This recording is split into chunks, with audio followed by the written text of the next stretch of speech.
যারা ঈমানদার হবে তারা আযান শোনার পরেও বাড়ি এবং ব্যবসা বাণিজ্যের মধ্যে বসে থাকতে পারে না। আল্লাহ বলছেন,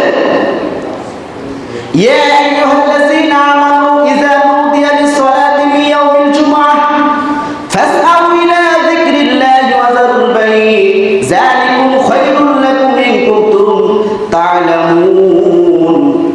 আল্লাহ তাআলা বলছেন, যখন মসজিদের মধ্যে আযানের ধ্বনি কানের মধ্যে পৌঁছে যায় তখন তোমরা যে কাজ করো না কেন সেই কাজগুলো তোমরা বন্ধ করে রাখো। তুমি যে কাজ করো, ব্যবসা করো, কাজ বন্ধ। বাড়িতে আছো, কাজ করতেছো, কাজ বন্ধ। কারণ আমাকে ডেকেছেন আল্লাহ রাব্বুল আলামিন। হাইয়া আলাস সালাম, এর অর্থ কি? সালাতের দিকে আসো। আমরা বুঝি না আল্লাহু আকবার মানে কি? আল্লাহ সবচেয়ে বড়, আল্লাহ সবচেয়ে বড়, আল্লাহ সবচেয়ে বড়। হাইয়া আলাস সালাহ, তোমরা সালাতের দিকে আসো। হাইয়া আলাল ফালাহ, আসলেই বললাম। কে বলছেন? আল্লাহ তাআলা বলছেন হাইয়া আলাস সালাহ, সালাতে আসো। হাইয়া আলাল ফালাহ, আসলেই বললাম। আমরা অনেকেই বলি আমার সংসারে অভাব, অনটন। আপনার সংসারে অভাব কিভাবে যাবে? আপনি সালাত আদায় করেন না, আপনি আল্লাহর আইন মানেন না। আল্লাহ তাআলা বলছেন আল্লাহু খায়রুর রাযিকিন, আমি রিজিকের মালিক, অথচ আপনি চিন্তা করে বসে আছেন আমার রিজিক কম, আমার কামাই ইনকাম কম। আল্লাহ রাব্বুল আলামিন বলছেন তুমি জন্ম হওয়ার 50 বছর আগে তুমি কি খাবা, কোথায় চলবা, আমি লিপিবদ্ধ করে রেখেছি। বলি সুবহানাল্লাহ। মানুষ 50 বছর আগে, মানুষ জন্মের 50,000 বছর আগে আল্লাহ রাব্বুল আলামিন তার রিজিক নির্ধারণ করেছে। অথচ আমরা মনে করি যে আমি কি খাবো, কি করব, ছেলে কি করবে, ভবিষ্যৎ কি, এগুলো চিন্তা করি। আপনার ছেলের ভবিষ্যৎ আল্লাহ রেখেছেন, আপনার মেয়ের ভবিষ্যৎ আল্লাহ রেখেছেন। অতএব আপনার কোনো চিন্তার প্রয়োজন নাই। আপনি সালাত আদায় করুন, আল্লাহর কাজ করুন, উবুদুল্লাহ, ইবাদত করুন। আল্লাহ আপনার সব সমস্যার সমাধান করে দিবেন। বলি সুবহানাল্লাহ। সম্মানিত উপস্থিতি, যেটা বলতে চেয়েছিলাম, মুমিন ঈমানদার কারা? যারা ঈমানদার হবে তাদের গুণ থাকবে। আযান হওয়ার পর তার মনটা ছটফট ছটফট করবে। একটাই উদ্দেশ্য, মসজিদে যেতে হবে, সালাত আদায় করতে হবে, আল্লাহর আইন বাস্তবায়ন করতে হবে। যার মধ্যে এই দিকগুলো কাজ করবে না, মনে করবেন সে ঈমানদার হতে পারে না, সে টাটকা বেঈমান। সম্মানিত উপস্থিতি,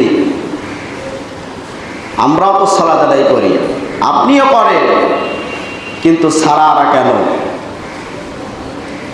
আমরাও তো আযান হলে মসজিদে আসি, আপনিও আসেন, কিছু বাদ দেন কেন? আপনি ঈমানটা পরিপূর্ণ করেন। যে ইয়া আইয়ুহাল্লাযীনা আমানুত্তাকুল্লাহ, আল্লাহ বলছে হে ঈমানদারগণ, আমি আল্লাহকে তোমরা যথাযথ ভয় করো, পরিপূর্ণভাবে ভয় করো। আল্লাহ তাআলা বলছে আমাকে ভয় করো, পৃথিবীতে কাউকে ভয় করতে হবে না। আমরা ভয় করি, আমরা ভয় করি প্রশাসনকে, আমরা ভয় করি দুনিয়ার মানুষকে, কিন্তু আল্লাহর ভয় আমাদের অন্তরে নেই। আল্লাহ রাব্বুল আলামিন বলছেন হে মুমিনেরা, হে ঈমানদাররা, তোমরা আমাকে ভয় করো। যদি তোমরা আমাকে যথাযথ পরিপূর্ণভাবে ভয় করতে পারো, আল্লাহ রাব্বুল আলামিন বলছেন, তাহলে আমার সবচেয়ে বড় জান্নাত, যে জান্নাতটার নাম হচ্ছে জান্নাতুল ফেরদাউস, এই জান্নাতটা তোমার নামে আমি লিপিবদ্ধ করে দেব। বলি সুবহানাল্লাহ। যে বড় জান্নাত, জান্নাতুল ফেরদাউস, এর উপরে কোনো জান্নাত নেই।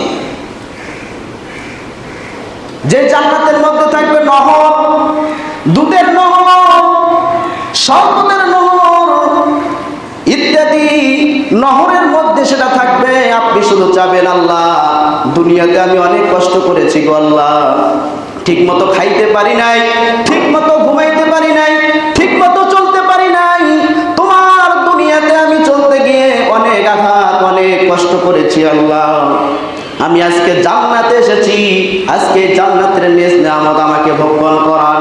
আল্লাহ রাব্বুল আলামিন বলবেন তুমি কি খাইতে চাও একটু আমাকে বলো। আল্লাহ বলবে এবং বান্দা উল্টে বলবে আল্লাহ পৃথিবীতে আমি অনেক কষ্ট করেছি, পিপাসিত হয়েছি, আমি একটু শরবত খেতে চাই। আল্লাহ রাব্বুল আলামিন বলবেন যাও তুমি শরবত খাও। ওই ব্যক্তি যখন এক বিন্দু পরিমাণ শরবত তার অন্তরের মধ্যে শরীরের মধ্যে ঢুকবে 50,000 বছর পর্যন্ত তাকে কোনো তৃষ্ণা লাগবে না।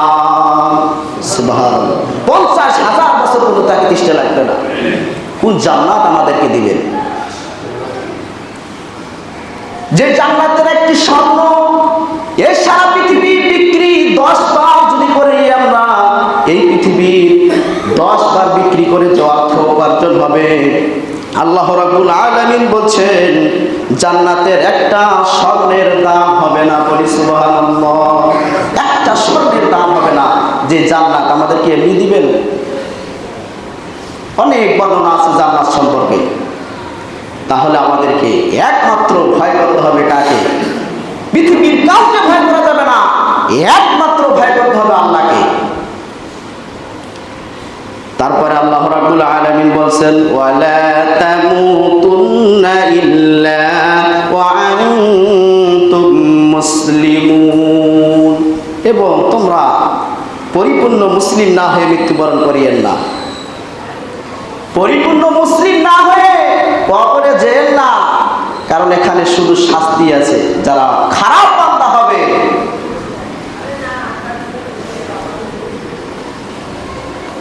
বইয়ের মধ্যে পাওয়া গিয়েছে, জিজ্ঞেস করবে মান রব্বুকা, তোমার রবকে?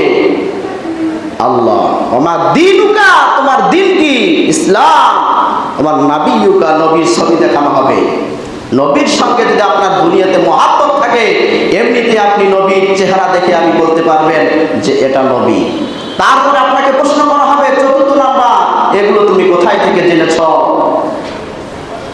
এগুলো তুমি কোথায় থেকে জেনেছ? মুমিন বান্দারা বলবে এগুলো আমি দুনিয়ার মধ্যে আল্লাহর কোরআন পড়েছি, তারপর ঈমান এনেছি, তাকে বাস্তবায়ন করেছি, এই কারণে আজকে আমি এই প্রশ্নের উত্তর দিতে পেরেছি। আর যারা কাফের, তাকে 3টি প্রশ্ন করা হবে, মান রব্বুকা, আমার দীনুকা, আমার নাবিয়ুকা। 4র্থ নাম্বার কোনো প্রশ্ন তাকে করা হবে না। সম্মানিত উপস্থিতি, সেই কবরে যাওয়ার জন্য আমাদেরকে প্রস্তুতি নিতে হবে। দুনিয়াতে অনেক রং তামাশা করেছি, অনেক সময় ব্যয় করেছি। আল্লাহ যখন কুরসির মধ্যে বসবেন, সেদিন আল্লাহ তাআলা বলবেন লিমানিল মুলক, আজকে কি কেউ আছো? আজকে রাজত্ব তার। আল্লাহ বলবেন লিমানিল মুলক, আজকে রাজত্ব হচ্ছে আমার। পৃথিবীর কোনো বাদশার নয়, পৃথিবীর কোনো মন্ত্রীর নয়, পৃথিবীর কোনো নেতার আজকের রাজত্ব নয়। আজকের রাজত্ব একমাত্র হচ্ছে সেই আল্লাহ, যে আল্লাহ সপ্ত আসমান জমিন সব কিছু সৃষ্টি করেছেন, সেই আল্লাহ তাআলা। বলে সুবহানাল্লাহ। সেদিন বলবেন লিমানিল মুলক, আজকে কি কেউ আছো যারা দুনিয়াতে বাহাদুরি করেছিল, দুনিয়াতে অর্থ সম্পদের বাহাদুরি করেছিল, আজকে কি আছো কেউ বাহাদুরি করো? কেউ নেই। আল্লাহ তাআলা বলবেন একটা জাররা পরিমাণ গুনাহ নিয়ে কেউ এদিক সেদিক আগাইতে পারবে না। এটাই হচ্ছে কিয়ামত, এটাই কিয়ামত। আপনি কি করতেছেন দুনিয়ায় এসে, সব বিচার হবে কিয়ামতের মাঠে। 60 বছরে কি করলেন, 70 বছরে কি করলেন, 50 বছরে কি করলেন, কাকে ঠকাইলেন, কার টাকা মেরে খেয়েছেন, সব হিসাব সেখানে হবে। সেদিন আর পালাবার কোনো রাস্তা নেই। আল্লাহ তাআলা বলবেন এমন একটা সময় যখন কিয়ামত হবে, কিয়ামতের সময় মানুষের কাছে জাহান্নামে গিয়ে আসবে।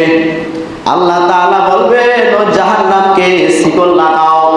একটা জাহান্নামের মধ্যে 70,000 করে ফেরেশতা নিয়োজিত থাকবে, তবুও যায় জাহান্নামী ব্যক্তি হবে তার দিক থেকে এক জাররা পরিমাণ এদিক সেদিক নিয়ে যেতে পারবে না। আল্লাহ তাআলা বলে 70,000 শিকল লাগাও জাহান্নামকে, এক একটা শিকলের মধ্যে 70,000 করে ফেরেশতা, তবুও এদিক থেকে সেদিক নিয়ে যেতে পারবে না। যারা জাহান্নামী তাদের দিকে জাহান্নাম এগিয়ে আসতেই থাকবে। সেই দিনটা কোন দিন? একটু ভয় করুন, ঈমানটা পরিপূর্ণ করুন। সবাইকে মারা যেতে হবে।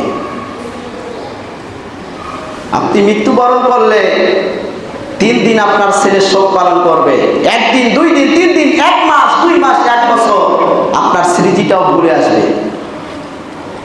আপনি কোথায় কবর দিয়েছে বাবার স্মৃতিটাও রেখে আসবে না। তাহলে আপনি সেই ছেলের জন্য কত কিছু করলেন, অস্ট্রেলিয়া তৈরি করলেন, অর্থ জমা করলেন, নিজে না খেয়ে ছেলেকে খাওয়াইলেন, নিজে না পড়ে ছেলেকে পড়াইলেন, অনেক কিছু করলেন। কিন্তু দেখেন আপনি মারা যাওয়ার পর 3 দিন পর আপনার সব স্মৃতি ভুলে গেল। আজকে বাস্তব প্রমাণ দেখেন, আপনার দাদা মরে গেছে, বাবা মরে গেছে, আপনি কয়দিন কবরে গেছেন?